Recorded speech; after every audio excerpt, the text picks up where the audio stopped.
আপনার কততম ওয়াইফ হচ্ছে বর্ষা? উনি হচ্ছে একদম কাগজ কলমে আমার চতুর্থ। আমি বুঝি না এই কথাটা কি বললেন। আপনার চতুর্থ ওয়াইফ? আপনি বলছেন আপনি চতুর্থ স্বামী বা যারা চতুর্থ বাবা। আপনাকে কি বলে ডাকতো যারা? যারা আমাকে পাপা বলে ডাকতো। পাপা বলে ডাকতো। আচ্ছা, তাহলে এখন পর্যন্ত আমরা যতটুকু শুনেছি, আপনি যেহেতু এখনো বর্তমান স্বামী লিগালি, আপনি আমাকে একটু বলবেন যে বর্ষা চৌধুরী যে এতগুলো বিয়ের কথা উঠছে, ওনার আসলে বিয়ের সংখ্যা কতগুলো? বর্তমান স্বামী হিসেবে দুজন কিন্তু এখন পর্যন্ত বলছে, মানে আমরা যতটুকু জানি আপনাকে লিগালি হাজবেন্ড জানি, এবং আরেকজন কিন্তু কথা তুলছে যে উনিও হাজবেন্ড। এখন তাহলে বর্তমান স্বামী আমরা কাকে বলবো? এখন যিনি দাবি করছেন তাকে।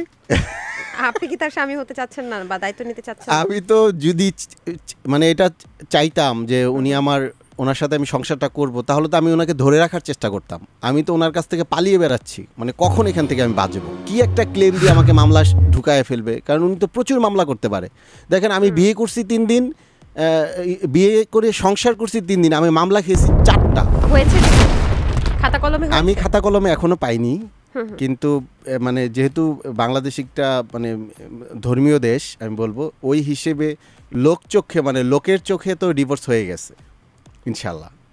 আপনি তালাক দিয়েছেন? মানে তালাক নামা যেটা বলে, যে সার্টিফিকেটটা পাঠানো, সেটা দিয়েছেন বা তিনি আপনাকে দিয়েছে, আপনি সাইন করেছেন? না, এগুলো অফিশিয়ালি কোনো কিছুতে আমি এখনো পাইনি। অফিশিয়ালি এখনো যদি আমরা বাংলাদেশের প্রেক্ষাপটে চিন্তা করি, আপনি তার হাজবেন্ড। জাগো এফএম এর অ্যাপ এখন পাওয়া যাচ্ছে অ্যাপ স্টোর এবং প্লে স্টোরে। রাসেল ভাইয়া, আপনি তো এখন জানেন যে গুগলে নাকি সরি লিখলে আপনার নাম চলে আসে, আর সব মেয়েরা আপনাকে সরি বলছে, কেন? এটার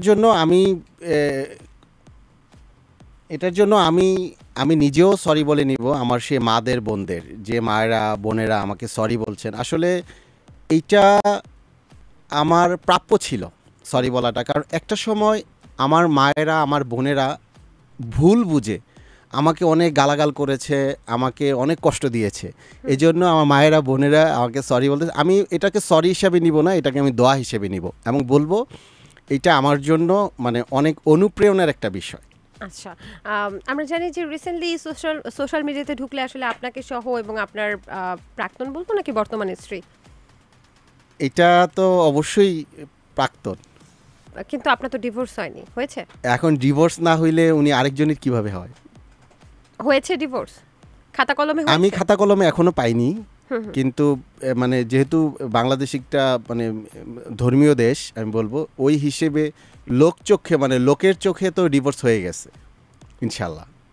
আপনি তালাক দিয়েছেন? মানে তালাক নামা যেটা বলে, যে সার্টিফিকেটটা পাঠানো, সেটা দিয়েছেন বা তিনি আপনাকে দিয়েছে, আপনি সাইন করেছেন? না, এগুলো অফিশিয়ালি কোনো কিছুতে আমি এখনো পাইনি। অফিশিয়ালি এখনো যদি আমরা বাংলাদেশের প্রেক্ষাপটে চিন্তা করি, আপনি তার হাজবেন্ড?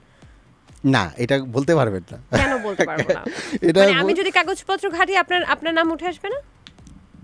হ্যাঁ, এখনো লিগ্যালি কাগজপত্র হয়তো আসবে, কিন্তু আপনার সম্পর্কের দিকে তো সেই সম্পর্কটা এখন নেই। সম্পর্কের কথা আমি বলছি না, আমি আসলে কাগজপত্রের কথা বলছি। আপনি যারার কততম পাপা?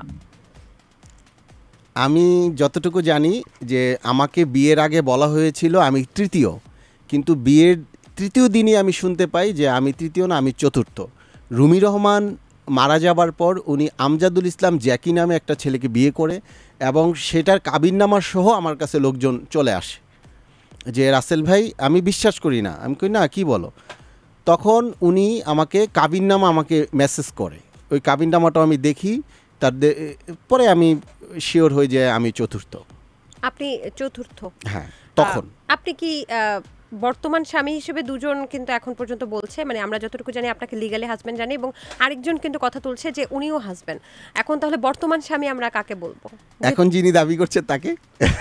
আপনি কি তার স্বামী হতে চাচ্ছেন না বা দায়িত্ব নিতে চাচ্ছেন? আমি তো যদি মানে এটা চাইতাম যে ওনার সাথে আমি সংসারটা করব, তাহলে তো আমি ওনাকে ধরে রাখার চেষ্টা করতাম। আমি তো ওনার কাছ থেকে পালিয়ে বেড়াচ্ছি, মানে কখন এখান থেকে আমি বাঁচবো।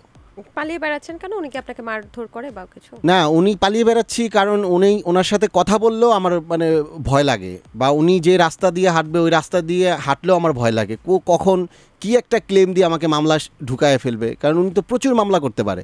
দেখেন, আমি বিয়ে করছি 3 দিন, বিয়ে করে সংসার করছি 3 দিন, আমি মামলা খেয়েছি 4টা। কি মামলা খেয়েছেন? এজ ওয়েল ওই যে নারী নির্যাতন, এরপরে আপনার ওই যে যৌতুক, এরপরে আরও বিভিন্ন মানে সে মোটা আমাকে 4টা মামলা করেছে, ডিজিটাল আইনেও তো মামলা এগুলা মিলি। আচ্ছা, আপনি কি তাকে নির্যাতন করতেন? আচ্ছা, আমি যদি তাকে নির্যাতন করতাম তাহলে সে যে আমি প্রথম বলবো আমি নির্যাতন করতাম না। আপনি নির্যাতিত হতেন? না, নির্যাতিত হতাম না, কিন্তু হতেন না। তার অ্যাক্টিভিটিস, তার কর্মকাণ্ডগুলো আমার কাছে ভালো লাগতো না। তার কর্মকাণ্ডে আমি নির্যাতিত হতাম। আচ্ছা। সে যে কর্মকাণ্ডগুলো করতো, যেমন দেখেন তার একটা জিনিস আমার খুব বেশি মানে আমার কাছে খুব। আচ্ছা, সেই বিষয়গুলো নাহলে আমরা পরবর্তীতে বলবো। একটু যদি আমাকে বলতেন যে আপনি বলছেন আপনি চতুর্থ স্বামী বা যারা চতুর্থ বাবা, আপনাকে কি বলে ডাকতো? যারা আমাকে পাপা বলে ডাকতো। পাপা বলে ডাকতো। আচ্ছা, তাহলে এখন পর্যন্ত আমরা যতটুকু শুনেছি, আপনি যেহেতু এখনো বর্তমান স্বামী লিগালি, আপনি আমাকে একটু বলবেন যে বর্ষা চৌধুরী যে এতগুলো বিয়ের কথা উঠছে, ওনার আসলে বিয়ের সংখ্যা কতগুলো? আমি আমার পর্যন্ত বলতে পারবো, এর পরেরগুলা এখন পর্যন্ত যেহেতু মানে এটা লড়াই চলতেছে, ওইগুলো প্রমাণ হওয়া আগ পর্যন্ত তো আমি বলতে পারবো না। আচ্ছা আচ্ছা, আপনার কততম ওয়াইফ হচ্ছে বর্ষা? উনি হচ্ছে একদম কাগজ কলমে আমার চতুর্থ। আমি বুঝি না এই কথাটা কি বললেন। আপনার চতুর্থ ওয়াইফ? না মানে আমি ওনার চতুর্থ হাজবেন্ড, সেটা না, বলছি। আপনার কততম ওয়াইফ? উনি আমার সেকেন্ড ওয়াইফ। আচ্ছা, আপনি আপনার বিবাহ কেন গোপন করে তাকে বিয়ে করেছেন? অবশ্যই গোপন করি নাই। আমার সাথে মনে হয় আপনার এর আগে বসা হয়েছিল, এবং সেটা একটা টেলিভিশন চ্যানেল থেকে। আমি আপনাকে স্পষ্ট জিজ্ঞেস করেছিলাম যে আপনার কি এটা প্রথম ম্যারেজ কিনা। আপনি বলেছেন আমার একজন প্রাক্তন ছিল গার্লফ্রেন্ড, কিন্তু আমার কোনো ওয়াইফ ছিল না। এবং বর্ষা চৌধুরীও দাবি করেছেন উনিও কিছু জানতেন না যে আপনার প্রাক্তন ছিল। জাগো এফএম এর অ্যাপ এখন পাওয়া যাচ্ছে অ্যাপ স্টোর এবং প্লে স্টোরে।